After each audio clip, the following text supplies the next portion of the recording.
sinopse.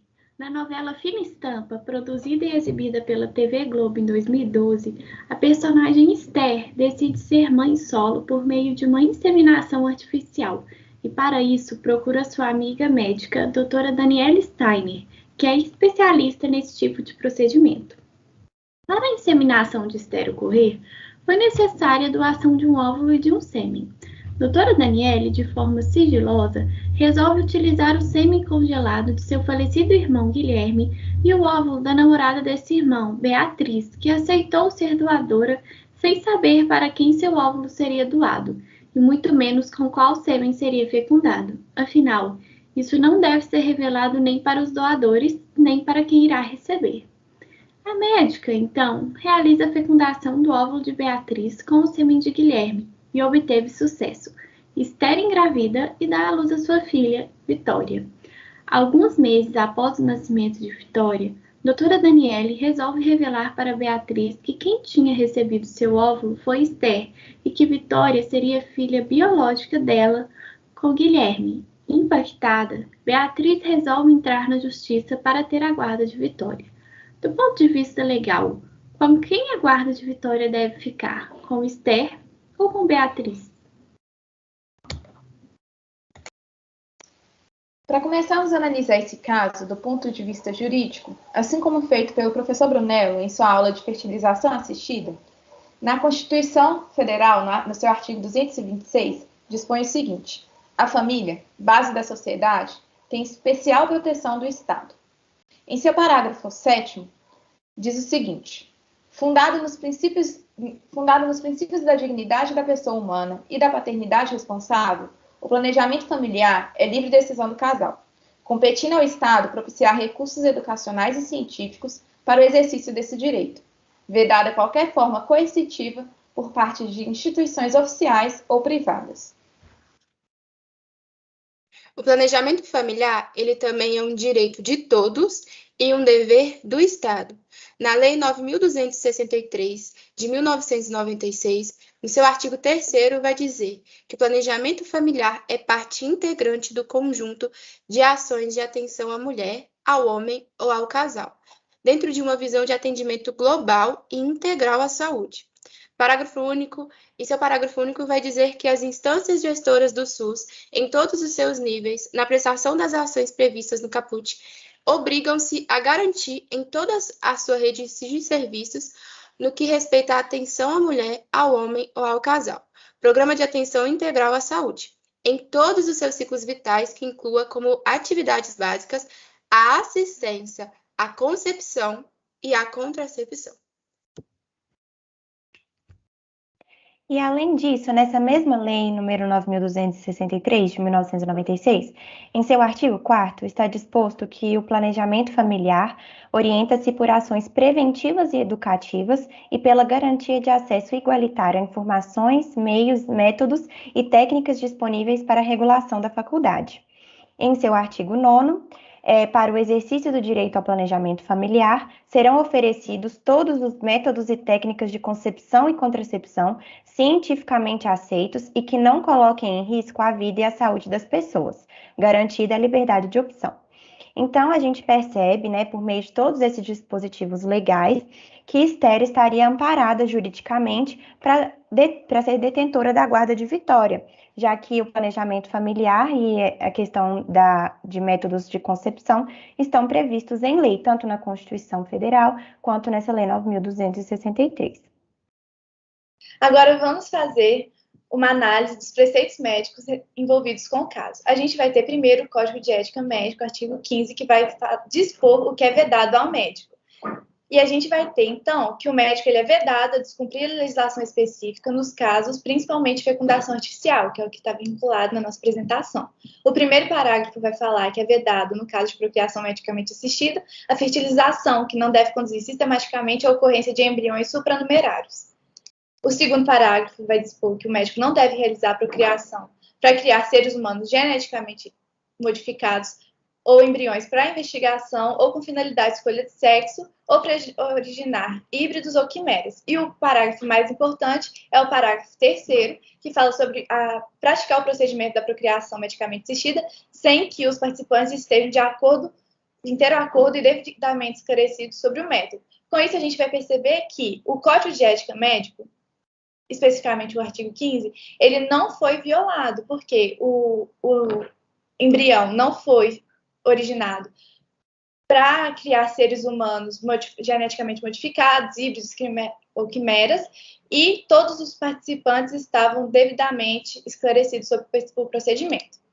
Contudo, a gente consegue perceber que a Resolução 2294 de 2021, que dispõe sobre a doação de gametas ou embriões, ela foi sim violada. Por quê? Porque ela vai dizer sobre o sigilo da identidade dos receptores quanto da identidade dos doadores, exceto, e aí a gente vai ter uma única exceção, que é para doação de gametas de parentesco até 4º grau. Mas o caso, tanto a Esther quanto a Beatriz, elas não tinham laço consanguíneo. Então, essa exceção não aplica a elas.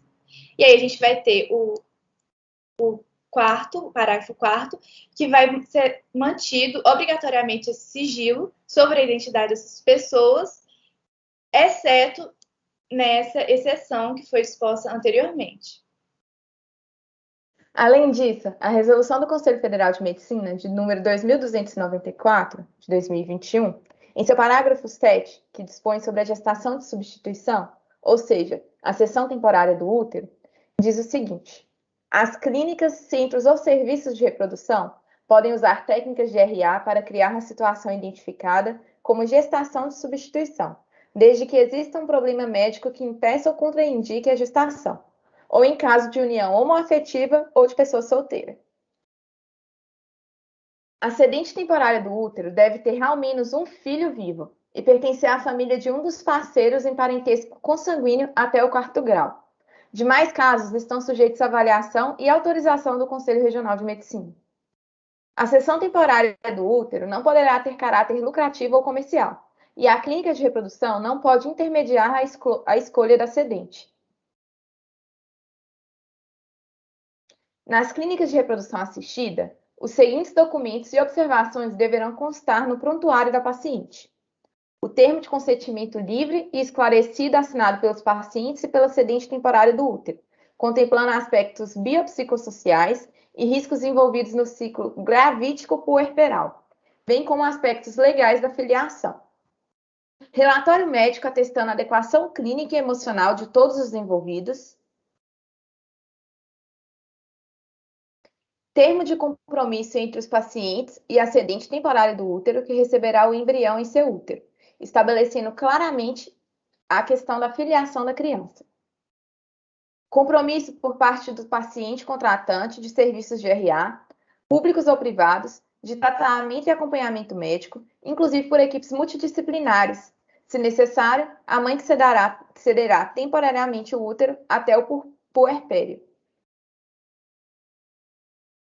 Compromisso do registro civil da criança pelos pacientes, devendo essa documentação ser providenciada durante a gravidez. Aprovação do cônjuge ou companheiro apresentada por escrito se a cedente temporária do útero for casada ou viver em união estável. Então, como visto aqui, a gente vê que a Esther ela é completamente resguardada juridicamente, porque, como previsto pelo Conselho Federal de Medicina, o único caso em que se pode considerar como mãe a pessoa que não gerou filho, tirando a adoção, seria a da cessão do útero por parte de algum familiar, por parte de alguém que tem um parentesco até 4º grau. O que não é o caso. A Esther, além de ter tido um contrato em que deveria ter um sigilo sobre os doadores, né? Os doadores não poderiam saber a quem seria dado o esperma, o óvulo. Ainda tem o motivo da Esther ter gerado a filha. Então, ela continua sendo completamente resguardada juridicamente. Além disso, os direitos de Esther também são resguardados no Código Civil, no artigo 1604, quando ele indica que ninguém pode vindicar estado contrário ao que resulta do registro de nascimento, salvo provando-se erro ou falsidade de registro. Então, dessa forma, as únicas hipóteses que autorizariam a contestação da eficácia do registro civil, que autorizariam a contestação da maternidade de Esther em relação à Vitória, seria por existência de erro ou falsidade de registro. Em relação à existência de erro, seria uma falsa interpretação da realidade feita pelo agente. Ou seja, são dois casos que poderiam ocorrer a existência de erro no registro civil. Que seria a Esther não saber que a Vitória não era sua filha genética. Isso a gente já exclui, porque a Esther, ela procurou a clínica, ela foi atrás, então ela sabia sim que não poderia ter genética entre ela e a filha. E a segunda hipótese seria a Beatriz não consentir a doação de seus óvulos, que também a gente exclui, porque Beatriz consentiu sim.